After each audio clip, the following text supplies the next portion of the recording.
சிவகங்கை மாவட்டம் மணலூரில் பாஜக தலைவர் அண்ணாமலையை விமர்சித்து அதிமுகவினர் ஒட்டிய போஸ்டரால் பரபரப்பு ஏற்பட்டுள்ளது. இது பற்றிய விவரங்களை செய்தியாளர் இளையராஜாவிடம் கேட்கலாம். இளையராஜா, வணக்கம். அந்த போஸ்டரில் அண்ணாமலை பற்றி என்ன விமர்சித்திருக்கப்பட்டிருக்கிறது? முழு விவரங்கள் என்ன? வருகின்ற 2026 சட்டமன்ற தேர்தல் குறித்து தற்போதே அந்த தேர்தல்கெல்லாம் இப்போதிருந்தே சூடு பிடிக்க ஆரம்பிச்சிருச்சு. பல அரசியல் கட்சிகளை பத்தி பலவரும் பேசப்பட்டு வருகிற நிலையில அதிமுகவுக்கும் பிஜேபிக்குமே இப்போ கருத்து போர் ஆரம்பிச்சிருக்கு. இந்த கருத்து போர் இன்னொரு அடுத்த கட்டத்துக்கு தான் போயிருக்குன்னு சொல்லலாம்.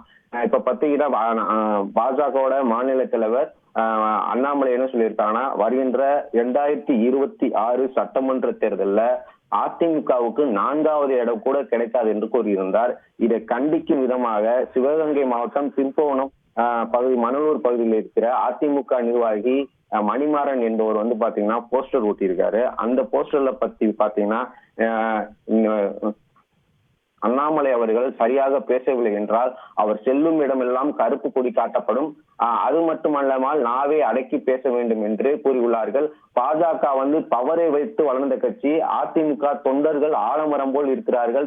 அந்த ஆலமரம் விழுதை போல் அதிமுகவை தாங்கி கொண்டு இருக்கிறது என்று அந்த போஸ்டர்ல கூறப்பட்டிருக்கிறது. இந்த போஸ்டர் பாத்தீங்கன்னா ராமேஸ்வரம் டு மதுரை செல்ற நெடுஞ்சாலையில திருப்பூர் மணலூர் பாலங்கள்ல நிறைய இடங்கள்ல ஒட்டப்பட்டிருக்கு. நீங்க காட்சிகளை பார்க்கலாம். இந்த போஸ்டர்னால அரசியல் களத்துல பாத்தீங்கன்னா பரபரப்பு நிலவி வருகிறது. தொடர்ந்து இந்த போஸ்டர் இப்பகுதியில பேசும் பொருளாக உள்ளது. கூடுதல் விவரங்களுக்கு நன்றி இளையராஜா. செய்திகளை உடனுக்குடன் தெரிந்து கொள்ள உடனே சப்ஸ்கிரைப் பண்ணுங்க.